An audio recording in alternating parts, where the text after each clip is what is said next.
So we have with us Mr. Neeraj Kumar Singhal, who is a senior banking professional with 37 years of experience.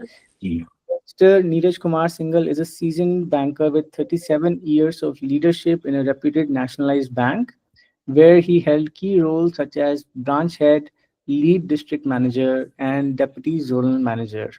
He brings deep expertise in branch operations, compliance, and team leadership. Having worked across diverse regions of India, his work has significantly contributed to regulatory adherence, especially in AML and KYC frameworks. His expertise includes retail and rural banking, compliance, customer service, KYC and AML, and operational management. So, with that, a very warm welcome to Neeraj sir. Anti-money laundering is a process in which illegal money is converted into a legal method.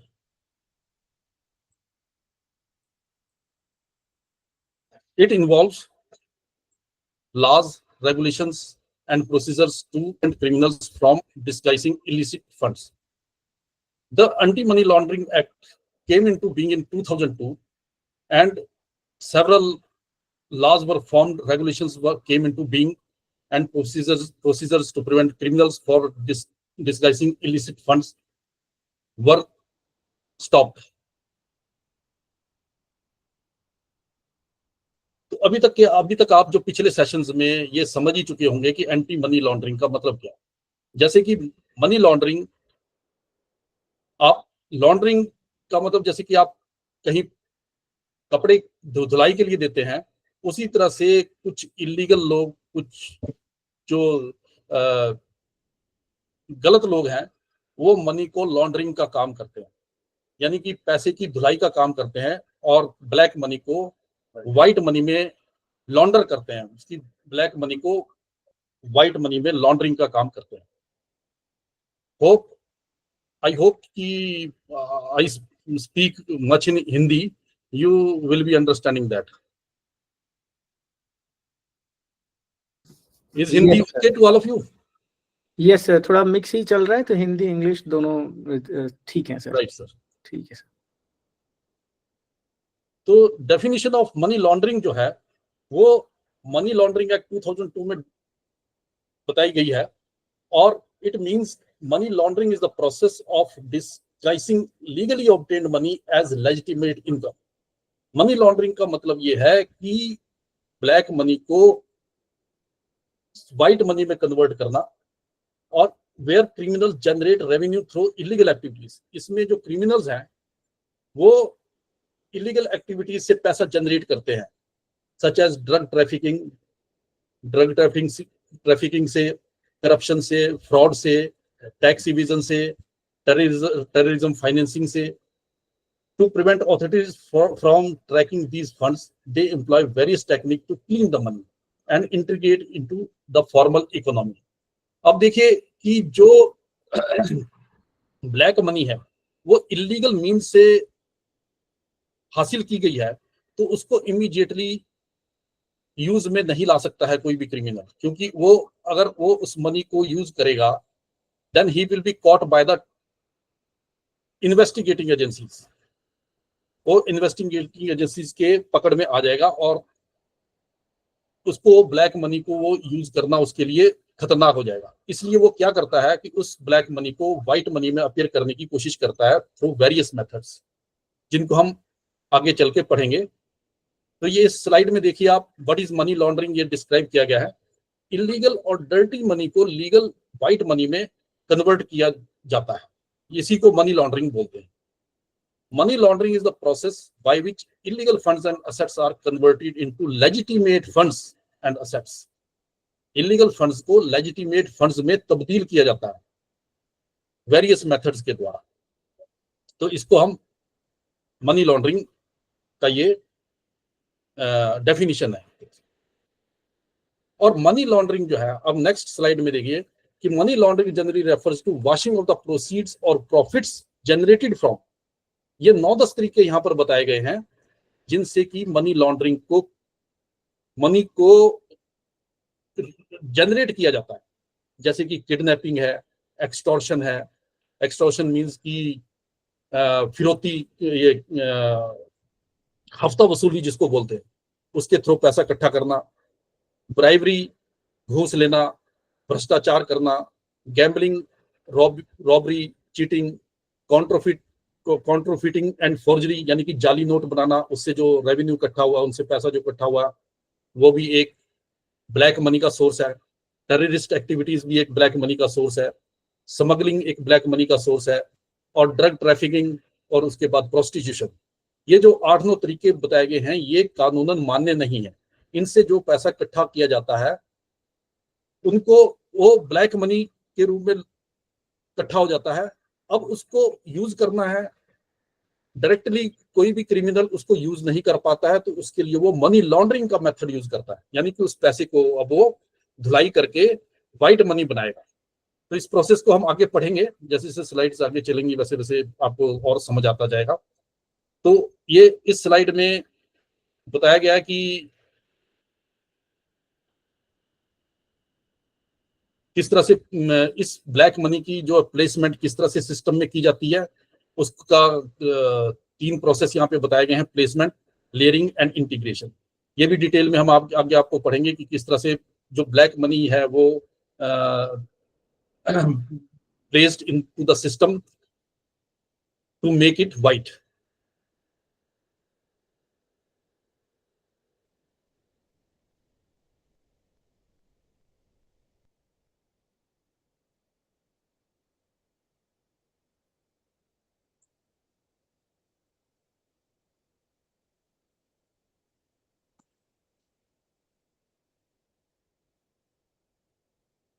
इस पैसे को, black money को कहां कहां पर लगाया जाता है? स्टॉक मार्केट्स में इसको इंट्रोड्यूस किया जाता है, शेयर्स परचेज कर लिए जाते हैं, उनको सेल किया जाता है ताकि वो फिर से एक व्हाइट मनी क्रिएट हो सके।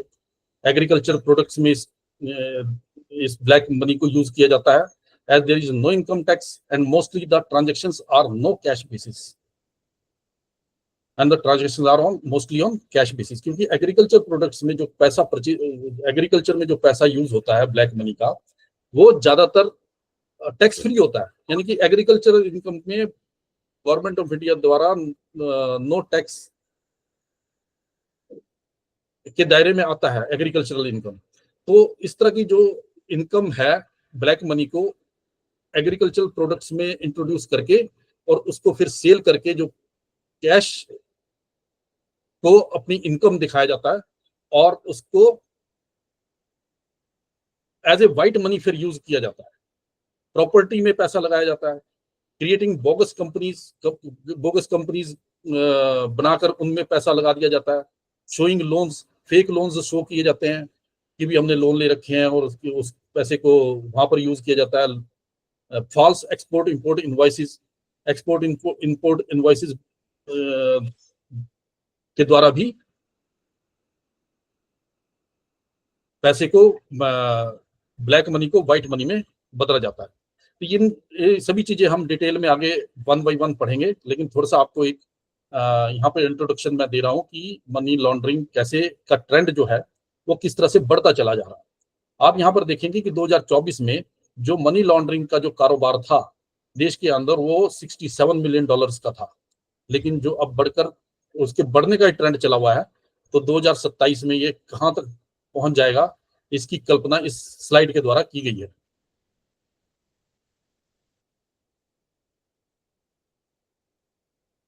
एक एग्जांपल इसमें, रियल लाइफ का एग्जांपल जो है वो इसको सामने स्लाइड पर आपके नजर आ रहा है कि एक मुंबई में बिजनेस करने वाला बिजनेसमैन है, नाम है उसका Rajesh. One day his bank notice something unusual. उसने, उसका बैंक में एक अकाउंट है, he is having one account in some bank in India, and bank officials saw some unusual transactions in his account. A series of large deposits into his account from unknown sources. Just a year ago, his account was running modestly, means कि उसके खाते में जो transaction थी वो modest थी, उसके business से रिलेटेड थी, जितना उसका बिजनेस था उतनी उसके खाते में ट्रांजेक्शन्स हो रही थी। But after some time his account started running abnormally. Crores were moving through his accounts. When the bank's compliance officer asked about the source of funds, bank के ऑफिशियल्स ने जब उससे सोर्सेज, ये पैसे का सोर्स पूछा कि उसके खाते में जो पैसा आ रहा है वो किस सोर्स से आ रहा है, तो उसका एक सिंपल आंसर उसने दिया कि ये मेरा बिजनेस बहुत अच्छा चल रहा है। लेकिन जब बाद में when investigations were done in his account, it was revealed that he was the front runner in laundering illicit money. So whenever bankers see some unusual transactions in someone's account, they became cautious.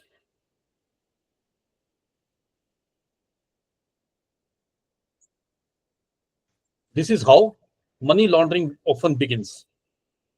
Legitimate financial activity is done hiding illegal wealth.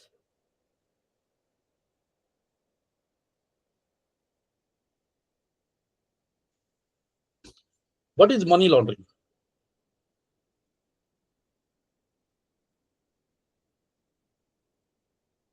अब तक आप ये तो समझ ही चुके होंगे कि money laundering क्या होती है।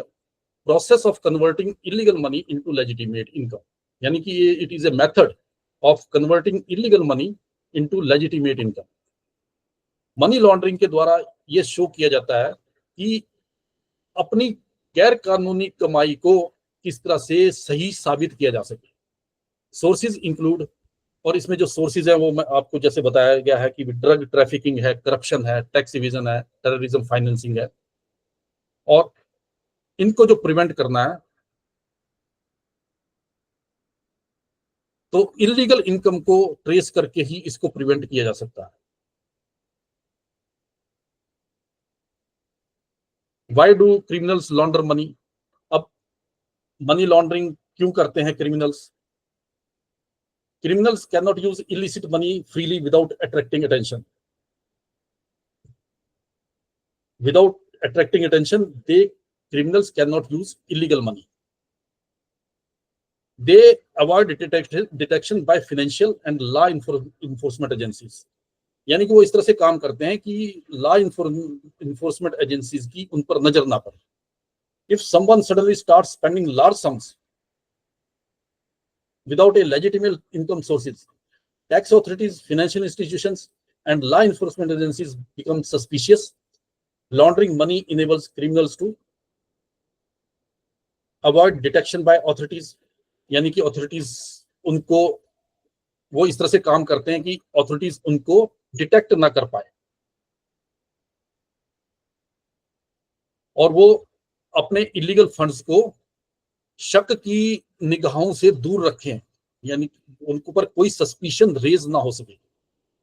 लीगली इन्वेस्ट इन बिजनेस और प्रॉपर्टीज, और वो उस पैसे को इस तरह से इन्वेस्ट करते हैं प्रॉपर्टीज में और बिजनेस में ताकि वो लीगल दिखाई दे कि भी लीगली उन्होंने उसको इन्वेस्ट किया। Sustain and expand criminal operations, और वो इस तरह से अपने जो काले कारोबार हैं उनको चला के रखते हैं, उनको चलाए रखते हैं। तो ये जो क्रिमिनल्स हैं वो मनी लॉन्ड्रिंग का काम करने का अभिप्राय उनका ये है। उनका उद्देश्य होता है कि इलीगल फंड्स को लीगल फंड्स दिखाना।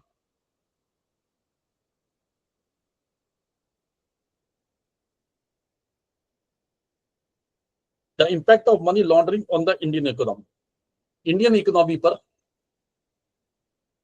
अब इस मनी ब्लैक मनी का क्या प्रभाव पड़ता है। अगर ब्लैक मनी इंडियन इकोनॉमी में चलती रही तो उससे क्या होगा? एक तो वीकनिंग फाइनेंशियल इंस्टीट्यूशंस, ये हमारे जो वित्तीय संस्थाएं हैं उनको वीक कर देगी। banks and financial systems become vulnerable when infiltrated by illicit money, eroding public trust.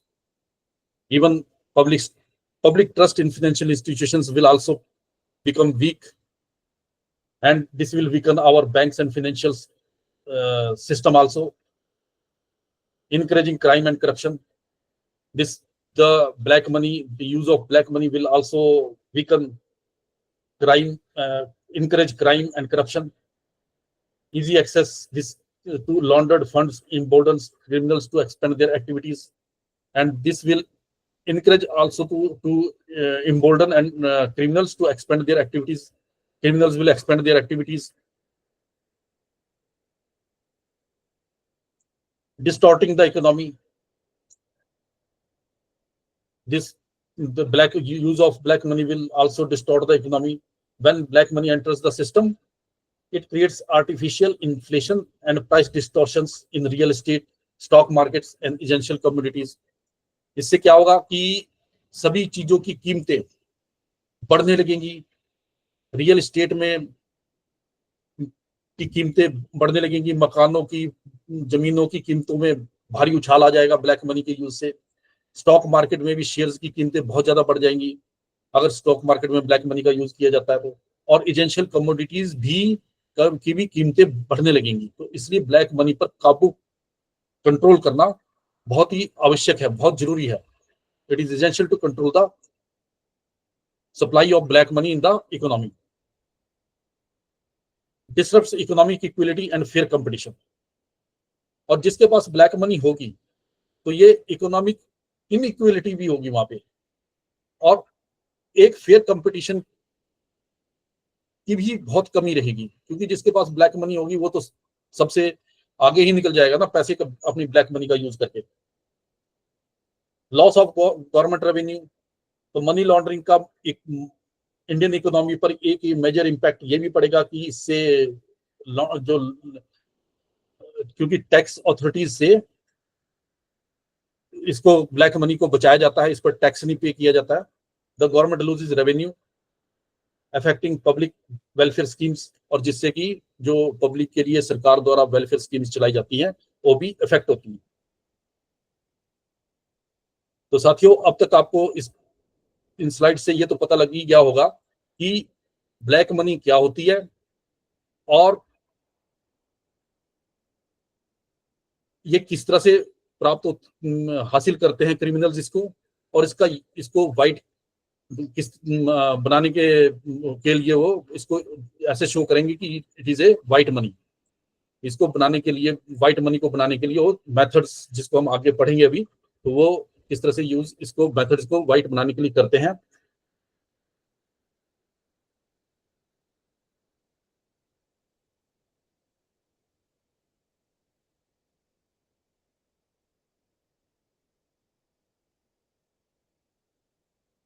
Now here we will see case of one person named Amit.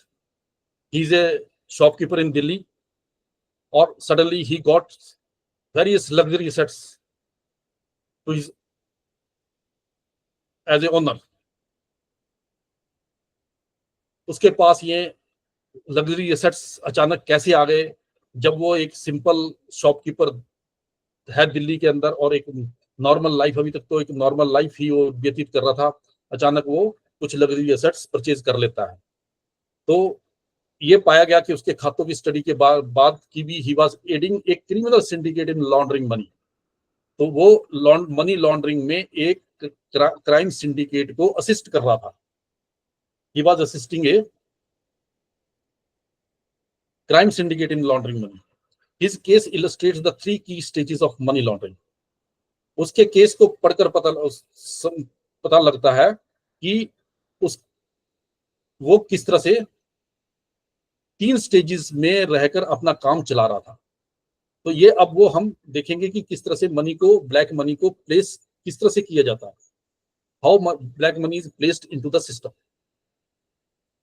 Stage 1 है placement. Illegally acquired money is introduced into the financial system. Illegally acquired money को financial system में introduce किया जाता है by placement.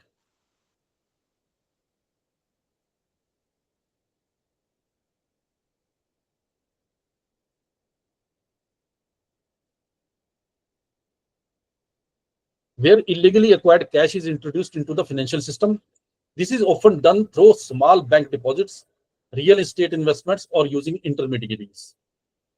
ये जो black money है इसको सिस्टम में कैसे इंट्रोड्यूस किया जाता है? इसको बैंकों में छोटी छोटी रकम में पैसे को जमा किया जाता है, रियल एस्टेट में इन्वेस्टमेंट किया जाता है, कोई मकान या दुकान फ्लैट इत्यादि इस पैसे से खरीदा जाता है, और इसमें कुछ इंटरमीडियरीज का भी सहयोग लिया जाता है। In India placement frequently occurs through shell companies. जो इंडिया में जो कॉमन मेथड्स यूज किए जाते हैं प्लेसमेंट के लिए वो शेल कंपनीज हैं, यानी कि वो fake business setup to funnel illegal funds. कुछ ऐसी कंपनियां लोगों द्वारा बनाई जाती हैं जो कि फेक होती हैं, इनका कोई आधार नहीं होता है, तो उनके थ्रू इनमें उनमें पैसा जमा करके उनका उन कंपनियों से पैसा निकाला जाता है और उसको लेजिटिमेटली यूज किया जाता है। फिर हवाला नेटवर्क्स है, ए traditional system of informal money transfer outside formal banking channels. आप में से कुछ लोग जानते हैं कि हवाला किस तरह क्या होता है, हवाला नेटवर्क क्या होता है?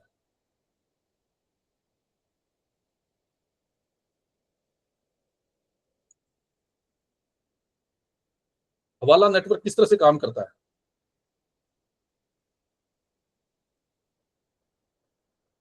How black money is generated by हवाला नेटवर्क। हवाला नेटवर्क एक ऐसा नेटवर्क होता है जो जिसमें किसी बैंकिंग चैनल का या किसी दस्तावेज का उपयोग नहीं किया जाता है। इसमें कोई भी किसी भी तरह का प्रूफ नहीं होता है। एक कंट्री से दूसरी कंट्री में पैसा भेजते वक्त सिर्फ दो व्यक्तियों को, जिनको हम हवालादार बोलते हैं, उनका यूज किया जाता है। जैसे मान लीजिए किसी अमित नाम के आदमी ने दुबई से इंडिया में पैसे भेजने हैं, तो वो दुबई में से मान लीजिए उसने 50,000 रुपये इंडिया में भेजने हैं, तो वो दुबई में एक ऐसे शख्स को ढूंढेगा जो हवाला का काम करता होगा और वो उसका कॉन्टेक्ट इंडिया में भी होगा। he should have must have contact in India. Then he will give the 50,000 rupees to that person in Dubai, and Dubai havaladar will give instructions to his Indian counterpart to give the money to the designated person,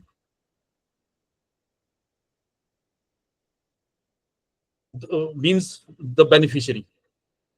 He will hand over the person in India will hand over the money to the beneficiary, and the hawala transaction is thus completed.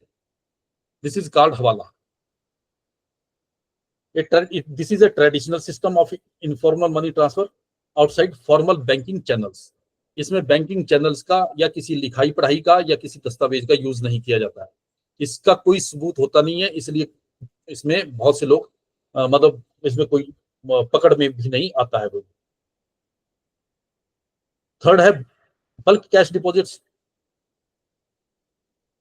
Criminals break large amounts into smaller deposits to avoid detection, also called smurfing. Criminals क्या करते हैं, एक बड़े deposit को छोटे छोटे टुकड़ों में बैंकों में जमा कराते हैं, छोटी छोटी ट्रांजेक्शन वो बैंक में करते हैं, जिसको हम समर्फिंग बोलते हैं। तो इस समर्फिंग को स्मॉल स्ट्रक्चर्ड कैश डिपॉजिट्स बोला जाता है। और इस तरह से भी ये black money is converted into white money.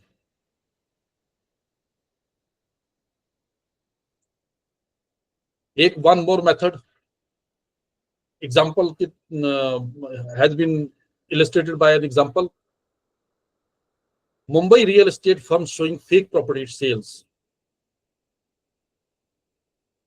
Mumbai में एक कोई रियल एस्टेट की फर्म है, वो क्या करती है, ब्लैक मनी को व्हाइट मनी बनाने के लिए कि वो अपनी अपनी जो रियल एस्टेट में जो उसने फ्लैट बना रखे हैं उनकी फेक सेल्स शो करती है, फेक सेल्स शो करती है, जिससे कि वो अपनी ब्लैक मनी को व्हाइट में कन्वर्ट करने का काम करती है। This is how placement of money is done to make black money into white money.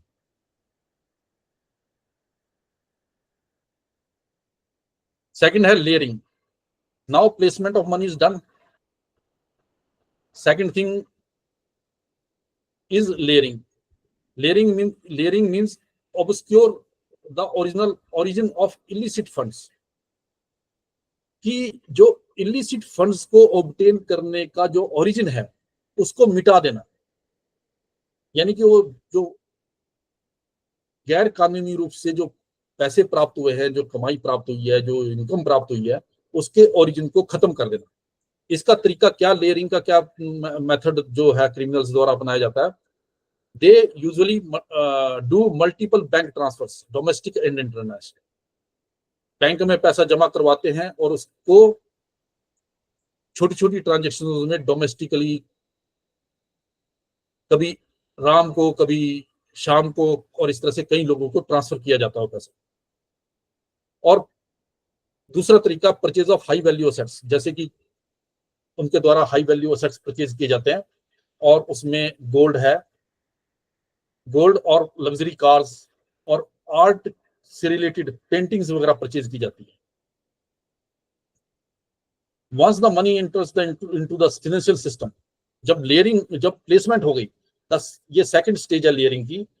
The goal is to obscure the original funds by moving them through complex transactions making tracking difficult. इससे इनको layering करके क्या होता है कि इनकी जो trekking है वो डिफिकल्ट हो जाती है, ये पता लगाना मुश्किल हो जाता है कि इन इलिसिट फंड्स का ओरिजिन क्या था। इसका conversion to crypto currencies, layering में क्रिप्टो करेंसीज में भी कन्वर्शन किया जाता है, जैसे बिटकॉइन वगैरह परचेज कर लिए, फिर उनको सेल कर दिया, सेल से जो पैसा आया उसको शो वाइट में शो करके और उसको फिर इकोनॉमी में इंट्रोड्यूस कर दिया। In 2018, a major cryptocurrency laundering case in India revealed that funds were being layered through multiple crypto wallets before being converted back into rupees. तो 2018 में ये केस में कई तरह के क्रिप्टो करेंसी से रिलेटेड केस हुए थे, जहां पर मनी को लॉन्ड्रिंग की गई और थ्रू मल्टीपल क्रिप्टो वॉलेट्स के through before being converted back into rupees, और बिटकॉइन को सेल करके फिर उसको रुपी में कन्वर्ट करके इंडियन इकोनॉमी में इंट्रोड्यूस कर दिया गया। तो सेकंड स्टेज है लेयरिंग की, फर्स्ट स्टेज थी प्लेसमेंट की, और थर्ड स्टेज है इंटीग्रेशन की।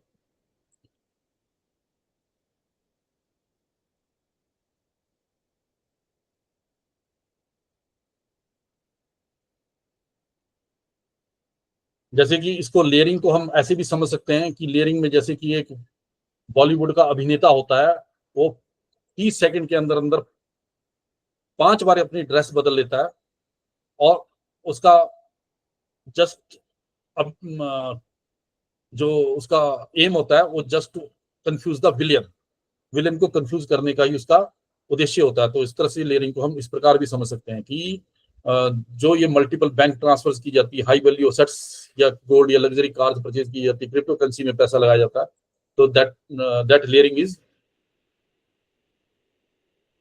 Done to confuse the tax authorities और इन्वेस्टिगेटिंग एजेंसीज और कंट्रोलिंग मनी कंट्रोलिंग अथॉरिटीज को कंफ्यूज करने के लिए लेयरिंग क्रिमिनल्स द्वारा की जाती है। अब इंटीग्रेशन है थर्ड स्टेप है इसका। The final stage is integration where laundered money is introduced into the economy, जहां पर अब इंटीग्रेशन में लॉन्डर्ड मनी को इंट्रोड्यूस किया जाता है, वापस इकोनॉमी में लाया जाता है उसको। The money has passed through so many transaction that its legal origins are merely undetectable, यानी कि ये जो मनी है ये इसकी इतनी ट्रांजैक्शंस की जाती हैं कि इसका इलीगल ओरिजिन ट्रेस करना मुश्किल हो जाता है। Method of integration include fake business revenues, showing illegal funds as business profits, यानी कि बिजनेस का रेवेन्यू दिखाया जाता है बिजनेस के प्रॉफिट दिखाकर, प्रॉफिट कुछ नहीं हो रहा होता है लेकिन एक फेक रेवेन्यूज दिखाए जाते हैं, उसके बैलेंस शीट्स फेक होती हैं और प्रॉफिट शो करके उसका जो पैसा है वो ब्लैक से व्हाइट मनी में कन्वर्ट किया जाता है। Luxury investments, purchasing expensive properties, stocks और स्टार्टिंग न्यू बिजनेसेस नए बिजनेसेस के थ्रू स्टार्ट किए जाते हैं। Political funding in India, black money is often routed into election campaigns, making it appear as legitimate donations, यानी कि पॉलिटिकल पार्टीज द्वारा भी इलीगल मनी का यूज किया जाता है इलेक्शन कैंपेन्स में, making it appear as legitimate donations, और इसको शो किया जाता है कि लेजिटिमेट डोनेशंस हैं, ये पॉलिटिकल पार्टी के डोनेशंस मिला हुआ है, लीगल डोनेशंस मिला हुआ है।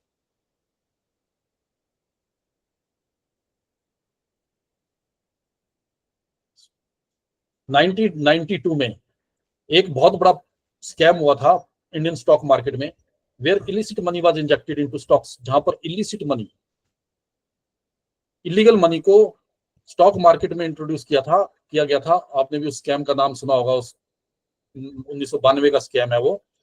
मैनिपुलेटेड फॉर प्रॉफिट्स, उसको प्रॉफिट्स के लिए मैनिपुलेट किया गया था, and then withdrawn as clean earnings, और उसके बाद उसको क्लीन अर्निंग्स के रूप में उसको उस पैसे को एज ए व्हाइट मनी निकालकर इंडियन इकोनॉमी में यूज किया गया।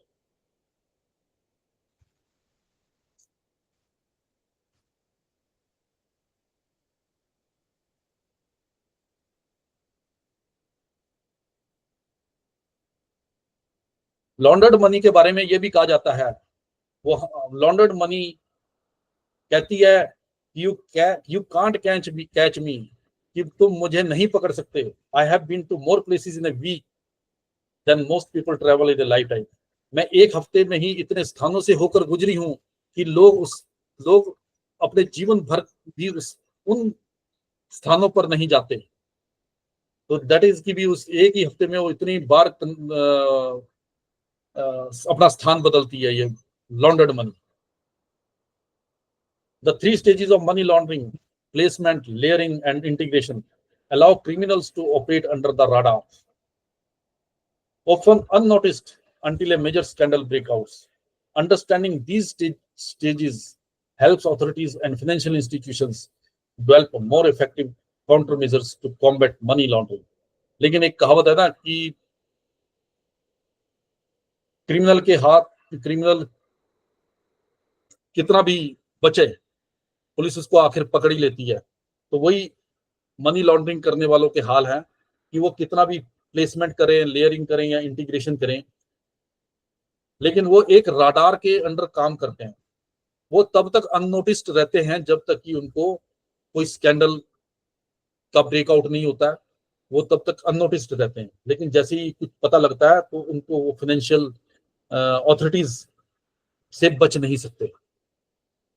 तो यहाँ पर एक स्लाइड के द्वारा ये दिखाया गया है कि किस तरह से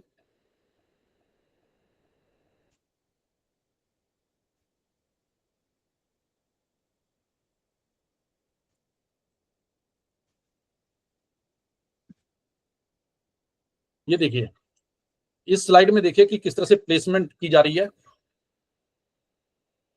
how placement is being done of black money into the system, and then its layering is done, money is transferred to company A, then company A transfers money, black money to company B, account to Mr. Smith, Smith transfers the money to Mrs. Smith, and then they both of them transfers to Mr. Brown, and then company B purchases some shares.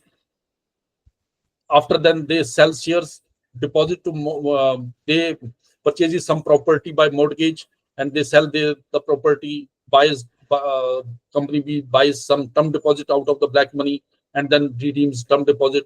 This is how the layering is done to so that the eyes of law may not catch them. When all of these things are done, then money is being integrated by buying luxury goods, flats, cars, etc.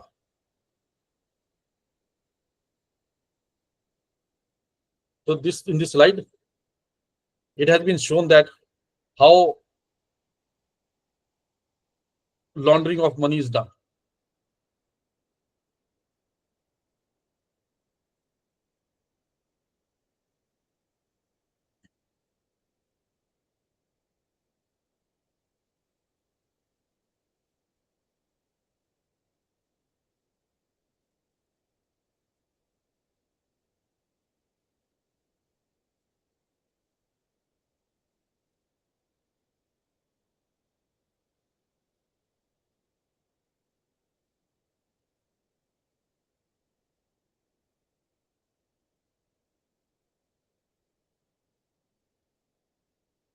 Key AML laws in India. अब AML से related laws कौन कौन से हैं? Anti money laundering act को money laundering को control में रखने के लिए भारत सरकार द्वारा पार्लियामेंट में इनेक्ट किया गया 2002 में PMLA act, prevention of money laundering act 2002 enact किया गया, और इसका 2005 में फिर 2020 में इसका फिर अमेंडमेंट एक्ट भी आया है। Core AML legislation requiring record keeping and reporting, ये जो है एक core anti money laundering act है जिसके अंतर्गत रिकॉर्ड कीपिंग और रिपोर्टिंग भी की जाती है। इसमें किस तरह से रिपोर्टिंग करनी है और किस तरह से इसका रिकॉर्ड रखना है, ये PMLA एक्ट में बताया गया है।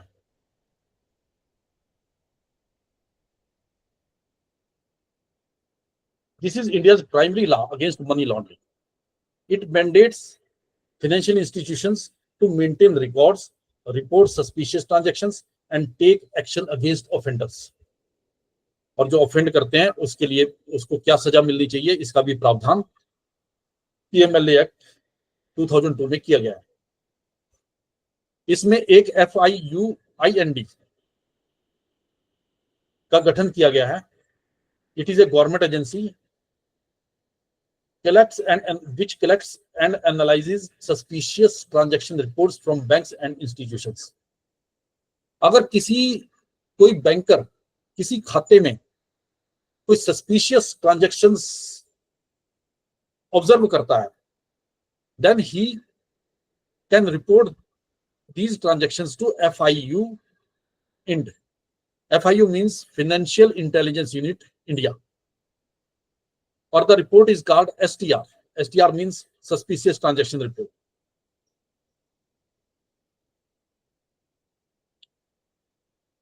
और AMLA लॉज को कंट्रोल में रखने के लिए RBI ने कुछ गाइडलाइंस भी बनाई है, which enforces KYC, know your customer. CDD means customer due diligence and transaction monitoring. RBI guidelines says that in a newly opened account, transactions must be observed for 6 months. 6 महीने तक खाते में निगरानी रखनी है कि उसमें किस तरह का ट्रांजैक्शन होता है। स्टॉक मार्केट रेगुलेशन के लिए, प्रिवेंशन स्टॉक मार्केट मिसयूज के लिए, फॉर लॉन्ड्रिंग के लिए सेबी की रेगुलेटरी गाइडलाइंस है। Ensure stock market transactions are not misused for money laundering. It is the work of Security Exchange Board of India to regulate stock market, and which has also to ensure that transactions are not misused for money laundering. FATF compliance means India adheres to global AML standards.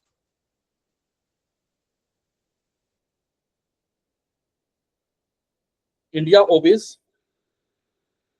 global AML standards, and this global AML standards guidelines are formed by Financial Action Task Force, which is in short form called FATF. and India also complies to these global AML standard guidelines. These are the AML laws in India.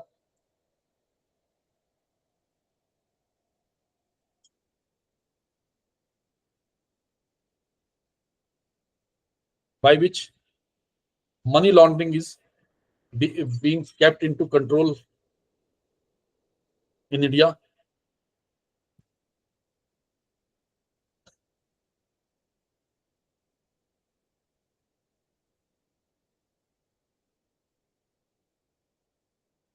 एक example और है,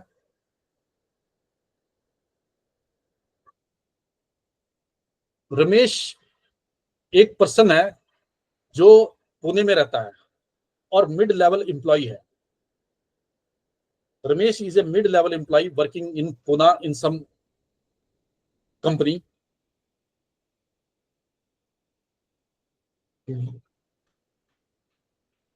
His bank, he is having a bank account in some private bank, and one his bank called him for an urgent meeting. His account had been flagged for unusual transactions. Some large deposits are coming into his account, frequent international wire transfers and withdrawals at odd hours. And there were withdrawals also in his account at odd hours.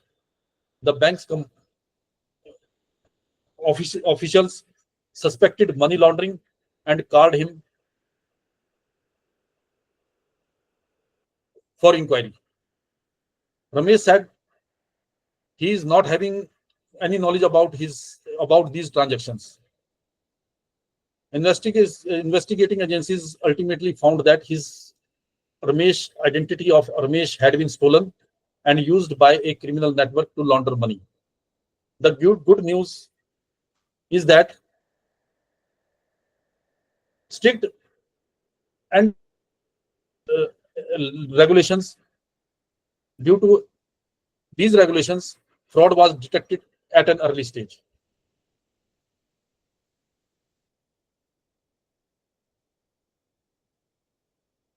So one should not become a money mule to his account and he should not allow his account to be operated by someone else.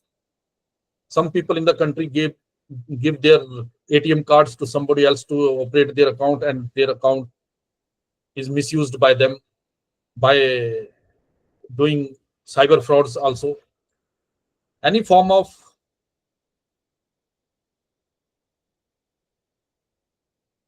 procuring money, proceeds of crime is a black money. Black money is which is procured by illegal means and on which tax has not been paid, which has not been declared by the obtainer. प्राप्तकर्ता द्वारा काले धन का कोई घोषित नहीं किया गया है, उस पर टैक्स नहीं दिया गया है और उसको इलीगल मीन्स द्वारा प्राप्त किया गया है, तो दैट इज वो एक काला धन होता है.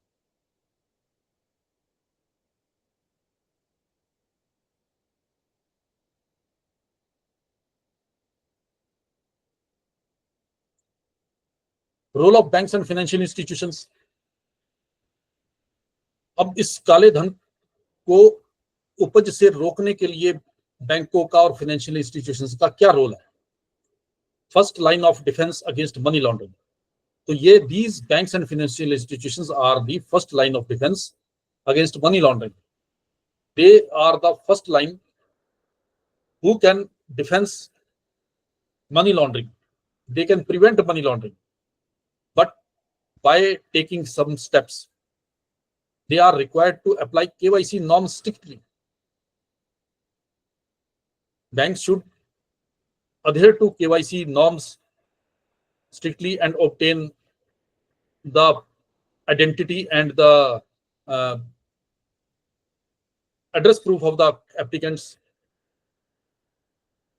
account openers, and verify them. monitor transactions and file STRs. Banks must monitor transactions in the accounts for at least for the first 6 months of account opening, and if some suspicious transactions are reported in that account, they must file STRs with FIU-IND. Conduct enhanced due diligence for high-risk customers. Banks should conduct enhanced due diligence of the customer for high-risk customers. Politically, जैसे कि politically exposed persons हैं, वो high risk persons होते हैं और उनका due diligence किया जाना, एनहेंस्ड ड्यू डिलीजेंस किया जाना अनिवार्य है. Report large cash transactions, or if some large cash transactions are happened in the accounts, these must be reported by cash transaction report to their controlling authority within 7 days of the close of the month. You may be knowing that if there are cash transactions of 10 lakhs and more in some account in a month, these are reported to controlling authorities within 7 days of the close of the month.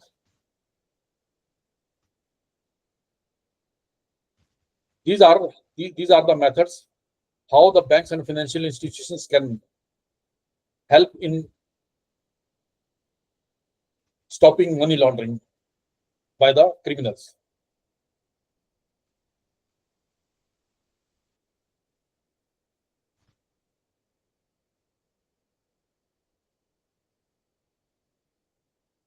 To 2021 में एक भारतीय bank में बहुत सारे खाते खोले जाते हैं और उनमें एज ए सैलरी ये शो करके कि भी हमारे एम्प्लॉइज के किसी कंपनी द्वारा बहुत सारे खाते खोले जाते हैं और ये शो किया जाता है कि these are accounts of our employees, और उसमें सैलरी के नाम पर पैसा डिपॉजिट किया जाता है और फिर उसको निकाल दिया जाता है.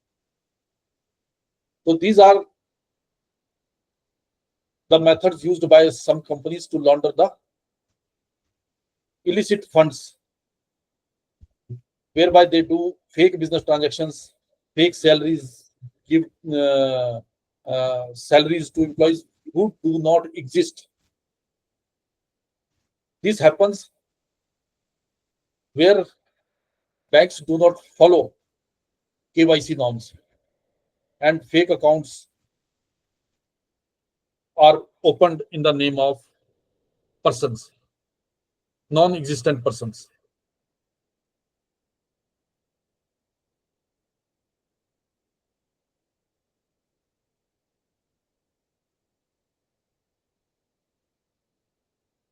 एक कहावत है, ये कहा जाता है कि अगर criminals anti money laundering act के लॉज को पढ़ लें तो वो उनको इस बात का एहसास होगा, they realise they are writing their own arrest warrants. वो अपने अरेस्ट वारंट्स लिख रहे हैं, मनी लॉन्ड्रिंग करके वो अपने अरेस्ट वारंट्स लिख रहे हैं, और may be they would just higher A lawyer before committing the crime. और ये भी हो सकता है कि वो इस क्राइम करने से पहले किसी वकील को अपनी सुरक्षा के लिए हायर कर लें.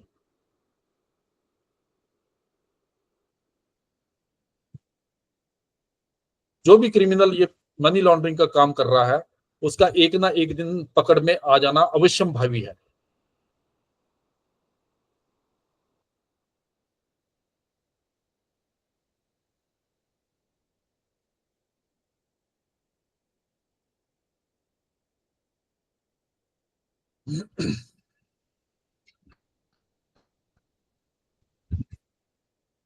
These are the rules.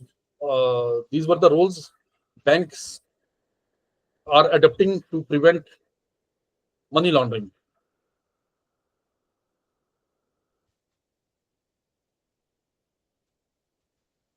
Challenges in AML compliance. AML compliance में challenges अब क्या क्या हैं? Rapid evolution of laundering techniques. जो लॉन्ड्रिंग की जो तकनीक है वो दिन ब दिन नई होती जा रही है, नए नए तरीके इसमें आविष्कार हो रहे हैं। क्रिमिनल्स के द्वारा नए नए तरीके आविष्कार कर लिए जाते हैं, नए नए तरीकों को अपनाया जाता है, जिस तरह से ये इसमें एएमएल कंप्लायंस में चुनौतियां बनी रहती हैं। Criminals expert new technologies and loopholes. Criminals new technologies को अपनाते जाते हैं, उन वो टेक्नोलॉजी का अधिकतर यूज करते रहते हैं और जो सिस्टम में लूप होल्स हैं उनका फायदा उठाते हैं। और डिफरेंट लैक ऑफ कोऑर्डिनेशन। सबसे बड़ी कमी क्या है कि जो हमारे कंट्री के अंदर डिफरेंट रेगुलेटरी ऑथोरिटीज हैं, तो उनके अंदर कोऑर्डिनेशन नहीं है। They sometimes struggle to share intelligence efficiently. तो वो अपनी जो अनुभवशीलता है और उसको प्रभावशाली ढंग से एक दूसरे को प्रदान नहीं कर पाते हैं, और जिससे कि इनमें लैक ऑफ कोऑर्डिनेशन रहता है और वो अपनी तकनीक, अपनी जो सामर्थ्य है, अपनी जो इंटेलिजेंस है, उसको वो एक दूसरे के साथ शेयर नहीं कर पाते हैं। High compliance costs. Financial institutions must invest in sophisticated monitoring system, which can be expensive.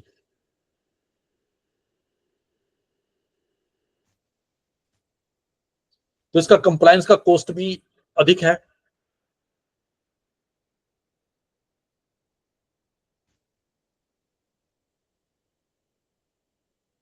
Criminals क्योंकि टेक्नोलॉजी में वो फास्ट होते हैं, they are faster in technology, new technology में दे आर फास्टर, तो they exploit the loopholes in our financial system and take benefit of them that institutions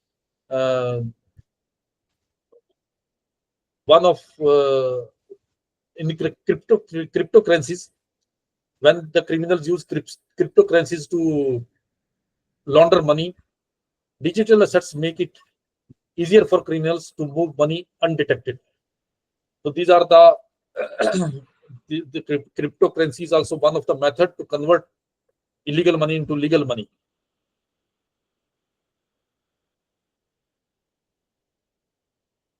to 2023 में एक case India में ऐसा आया which exposed how money launderers were using gaming apps के through भी money laundering की जा रही थी to transfer illicit funds by purchasing virtual in-game items and selling them for real money.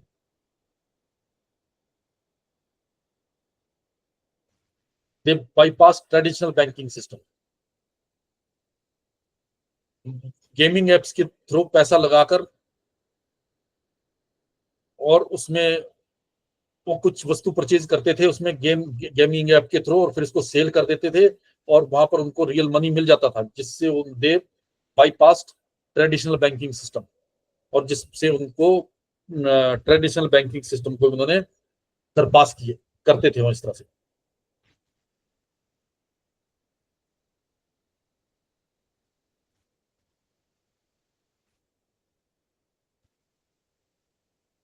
Institutions must adapt continually to stay compliant.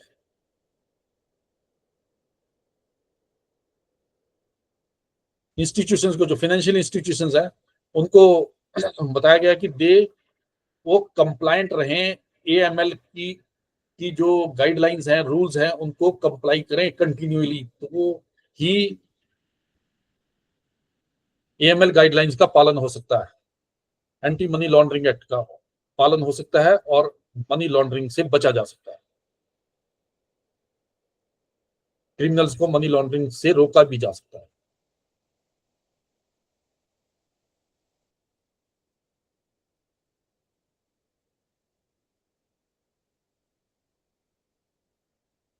AML screening and transaction monitoring. AML में transaction monitoring किस प्रकार से की जाती है?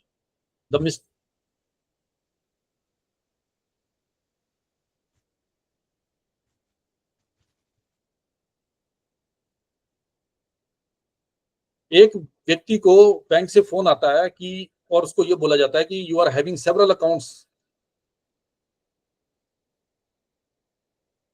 Under different names and each one is receiving lakhs of rupees from unknown sources.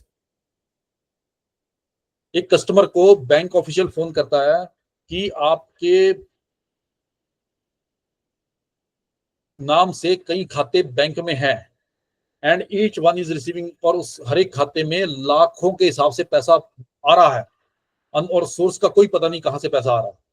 तो व्यक्ति bank को ये बोलता है कि that is strange, only one, I have only one account, यानी कि मेरा तो सिर्फ एक ही खाता बैंक में है।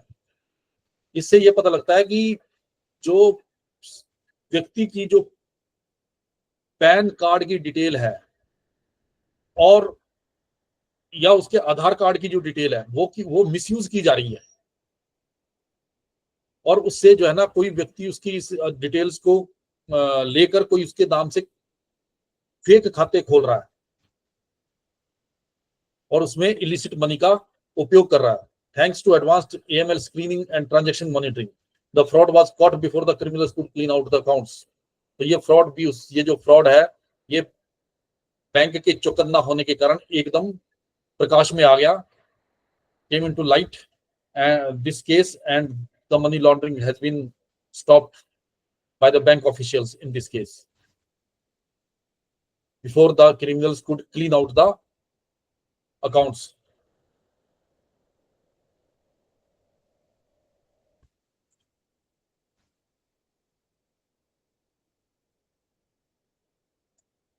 AML system workflow.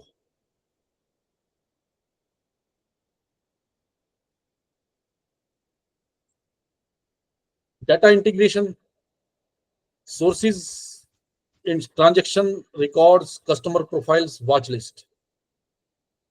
जो एंटी मनी लॉन्ड्रिंग का जो सिस्टम है वो इस तरह से वर्क करता है कि इसमें डाटा को इंटीग्रेट किया जाता है जिसका सोर्स होता है कि उसके how transactions are being done in his account, how records are maintained, customer का प्रोफाइल क्या है, what is the profile of the customer, and watch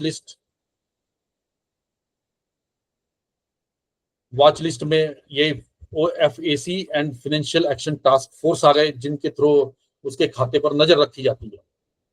aggregation to build a full customer risk profile, और एक customer का एक full profile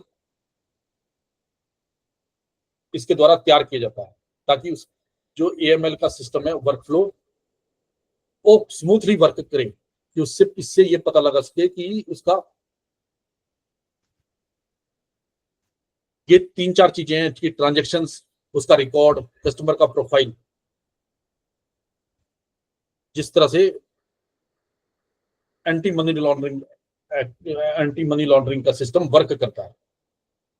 transaction monitoring, इसमें real time और batch analysis, कि जिस वक्त ट्रांजैक्शन हो उसी वक्त ही उसका पता लग रहा है। मान लो किसी के खाते में काफी बड़ा रकम आ गई है जैसे, तो एकदम अलर्ट क्रिएट हो जाएगा जो कि उस अलर्ट को देखने वाले ऑफिसर के पास तुरंत चला जाएगा।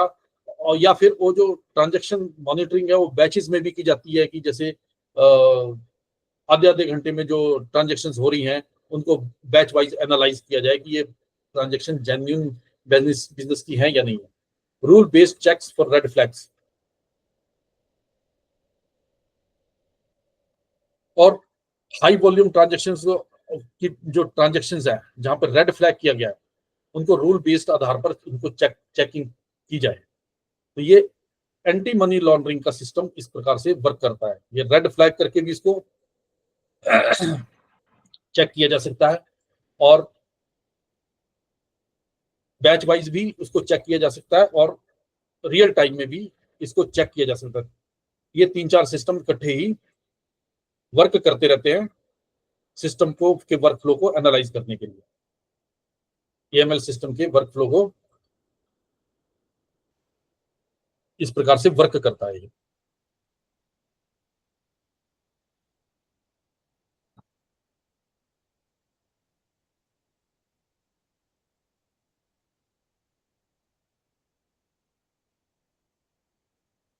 This is a system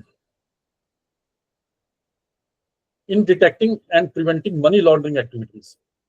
The process involves monitoring transactions and customer behavior, identifying suspicious patterns, and triggering alerts for further investigation. A robust anti-money laundering screening system leverages data analytics, rule-based engines, and sometimes even machine learning to stay ahead of emerging threats.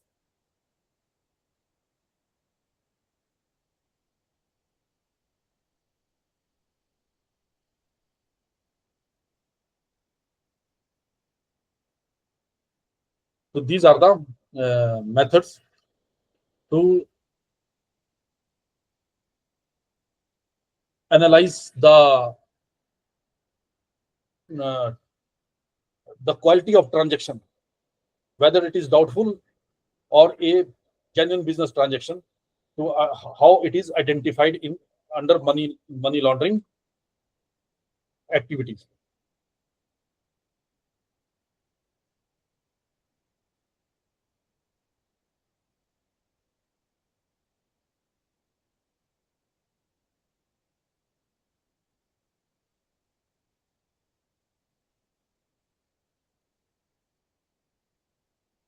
Risk scoring and alerts based on transaction size, frequency, geography, and history, dynamically updated as new data arrives.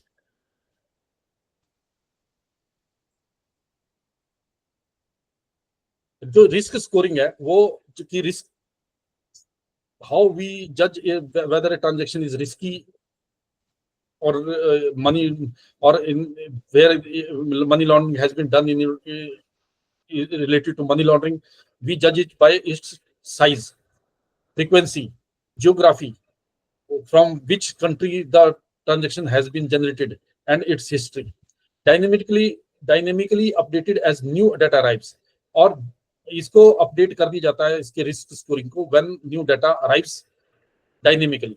Alert generation में triggered when threshold are breached, prioritized by severity and potential risk.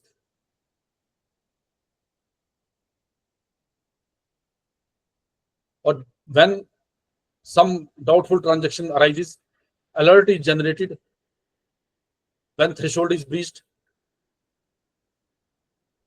and it is analyzed priority wise by its severity and potential risk. Severity and potential risk को देखते हुए इन transactions को analyse कर लिया जाता है, alert generate किया जाता है इनमें, and then alert is generated. Investigation and compliance.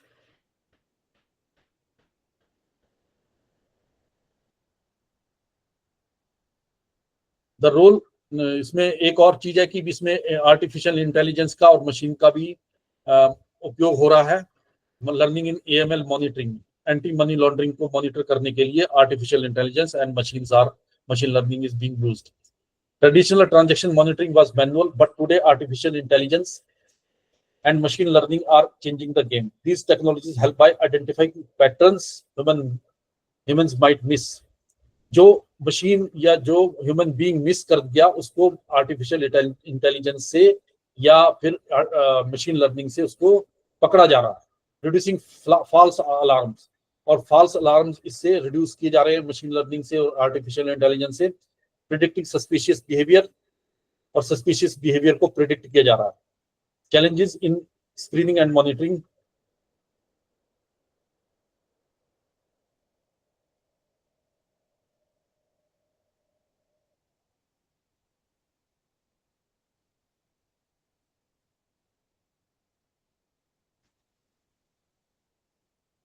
Investigation and compliance. This screen is about AML analyzed review alerts with context and data. Data और किस और context से related ये review है. Escalated cases may lead to suspicious activity reports. अगर इसमें कोई escalated case है तो that lead to suspicious activity. Maintain audit trails for all actions. Regular system updates based on new laundering techniques and regulations.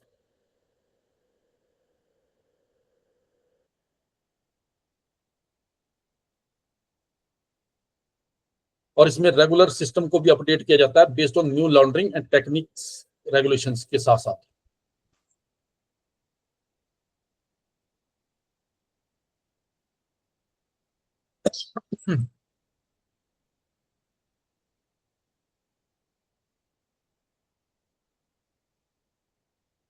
some common sector specific suspicious activities.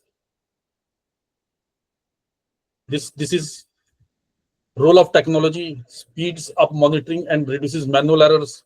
Automation and artificial intelligence is being used to speed up monitoring and reduces manual errors. Machine learning, ये आपको बता दिया गया है कि machine learning के through complex and non obvious laundering patterns को identify किया जाता है and these are being caught. These transactions are being caught by machine learning, machines, artificial intelligence, continuous improvement, system evolve with updated typologies. Or these technology methods are being continuously improved by updating technologies. Vigilance is key. AML tools and regulations are evolving rapidly. Anti-money laundering tools and regulations are evolving rapidly. In जो इसके नियम हैं, शर्तें हैं, कानून हैं, इसको दिन ब दिन सुधारा जा रहा है. Criminals constantly innovate methods to launder money, but criminals are also very clever and they constantly innovate methods to launder money, or they are adopting new technologies and are innovative in doing money laundering very fast. So we have to adopt very faster method also. Human vigilance remains critical to AML success.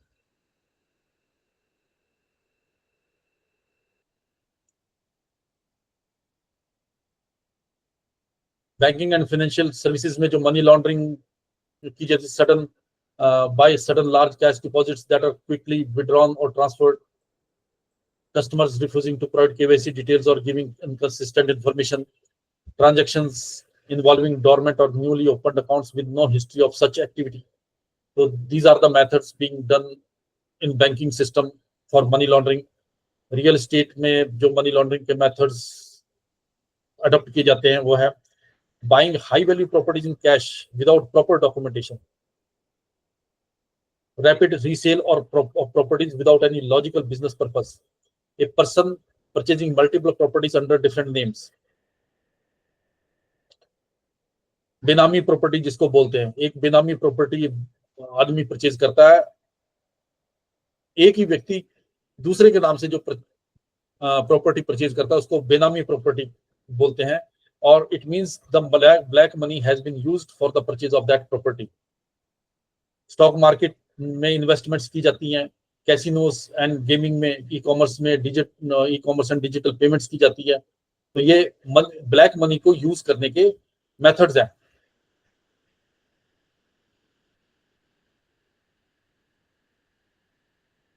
STRs,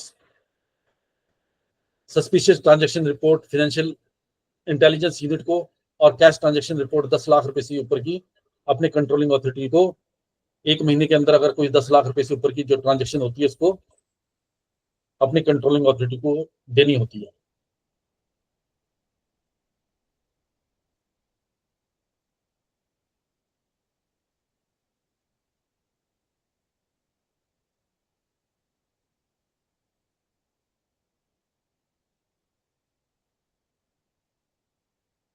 Ravi, एक और case इसमें आया है. रवि एक student है, received large deposits to transfer on behalf of a friend, और उसके खाते में काफी बड़ा पैसा प्राप्त हुआ है अपने, और वो पैसा जो है वो अपने दोस्त के बिहाफ पे उसको कहा गया कि इसको ट्रांसफर कर दिया जाए. मीन्स कि रवि के खाते में, रवि है is a student, just a student, he has no income from anywhere, so he received a large deposit in his account on behalf of his friend. So by this example, we should not allow anybody else to use our account for somebody else. It means that he is working as a money mule for other body for the use of illicit funds.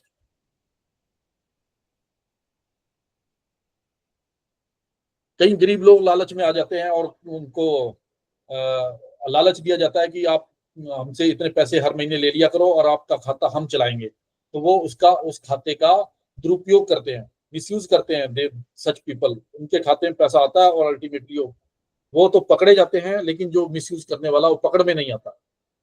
तो we one should not act as a money mule. The RBI is permanently making these publishing advertisements in various newspapers always. इसका consequence क्या होगा कि उसके खाते का freeze कर दिया जाएगा, रवि के खाते को फ्रीज कर दिया जाएगा और उसको लीगल स्क्रूटनी फेस करनी पड़ेगी। कॉमन रेड फ्लैग्स इन EML, large unexplained cash deposits और विड्रॉल्स। जब भी खाते में लार्ज अनएक्सप्लेन्ड कैश डिपॉजिट्स और विड्रॉल्स होते हैं तो ये पकड़ में आएंगे। That account should be red flagged. Multiple accounts with shared pan और कॉन्टैक्ट इन्फो, जिन खातों में मल्टीपल पैन यूज होता है और कॉन्टैक्ट इंफॉर्मेशन एक जैसी ही होती है, तो उनको भी रेड फ्लैग किया जाना चाहिए। High value transfers inconsistent with customer profile. जो खाते में हाई वैल्यू ट्रांसफर्स होती है inconsistent with customer profile, which are inconsistent with customer profile, जैसे कि account is of a student who has no income, and if any high value transfer comes in his account, it is not consistent to his profile. That should also be red flagged if any such transactions are being done in his account. Structuring, smurfing to avoid detection. If we notice some type of structuring or smurfing means किसी बड़े amount को छोटे छोटे टुकड़ों में बांट देना, छोटे छोटे अमाउंट में पैसे को जमा करना जगह जगह पर, ताकि उसकी पहचान ना हो सके कि वो कहां से आया, कैसे आया। Transactions to from high risk countries, और जो ट्रांजेक्शंस है वो हाई रिस्क कंट्रीज से अगर आ रही हैं तो उनको भी रेड फ्लैग किया जाए। Anti money laundering act. Round tripping, funds leaving and returning in a circular pattern, कि अगर कोई पैसा सर्कुलर पैटर्न में कभी कभी आ रहा है फिर जा रहा है एक खाते में, तो उसको भी रेड फ्लैग किया जाए और उसकी भी जो सोर्स है उसको देखा जाए कि ये ऐसा क्यों हो रहा है इस खाते में। तो ये इस तरह की जो अगर एक्टिविटी खाते में होती है, then that should be red flag. The account should be red flag as per anti money laundering guidelines. Industry specific risk indicators में, risk indicators vary by industry. जो रिस्क इंडिकेटर्स हैं वो इंडस्ट्री वाइज वेरी करते हैं। There can be separate risk indicators in banking for real estate and cryptos. Every sector is having risk indicators variedly. Tailored detection yields better insights and reduced false positives.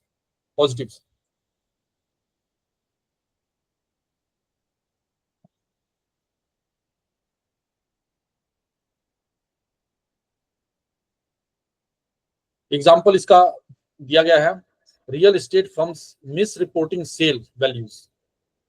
Real estate firm जो है वो अपनी cell की जो value miss report करती है। Crypto wallets tied to anonymous actors. कोई crypto wallet है, उसको किसी एनोनिमस नेम से उसको बना दिया गया है, तो वो भी एक रिस्क इंडिकेटर है एएमएल के मुताबिक। तो इंडस्ट्री स्पेसिफिक रिस्क इंडिकेटर्स हैं, हर एक इंडस्ट्री के लिए अलग अलग तरह के रिस्क इन्वॉल्व हैं। Real estate black money scam किस तरह से होता है? Real estate has long been a favourite sector for laundering money in India. Real estate जो है वो मनी लॉन्ड्रिंग का एक फेवरेट सेक्टर है, जिसमें ज्यादा से ज्यादा मनी लॉन्ड्रिंग किया जाता है।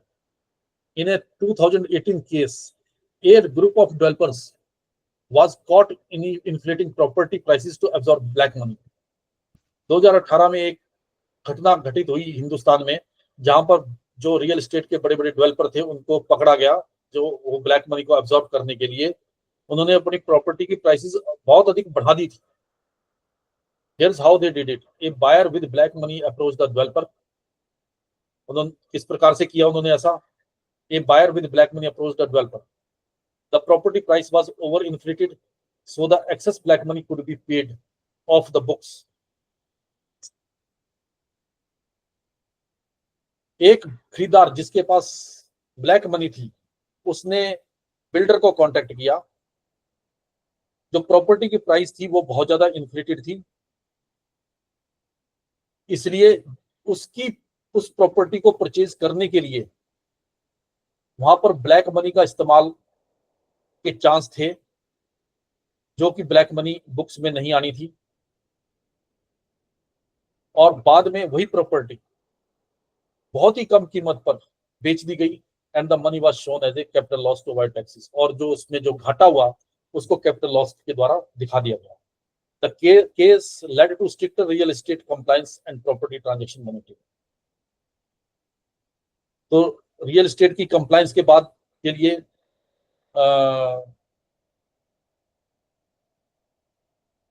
और प्रॉपर्टी ट्रांजैक्शन मॉनिटरिंग जरूरी है कि प्रॉपर्टी की जो ट्रांजैक्शन हो रही है वो रियल ही है या नहीं है, या इन्फ्लेटेड तो नहीं है। कोई जब जहां पर एक प्रॉपर्टी बहुत अधिक पैसे में खरीदी जा रही है तो involvement of black money can be doubted. एक फ्लैट पेपर पर 2 करोड़ रुपए का दिखाया जाता है। You know the real price was decided over A cup of चाय एंड ए विस्पर्ड नेगोशिएशन। और कानाफूसी से उसकी नेगोशिएशन होती है। Property dealers probably have 2 price lists, one for the buyer and one for the tax officer and one just for God's God। और एक ऐसी transaction, इसमें भी प्रॉपर्टी परचेज करते वक्त एक ऐसी प्राइस लिस्ट भी होती है जिसका ना बायर को पता होता है ना सेलर को पता होता, वो अल्टीमेटली किसी को भी नहीं पता होता।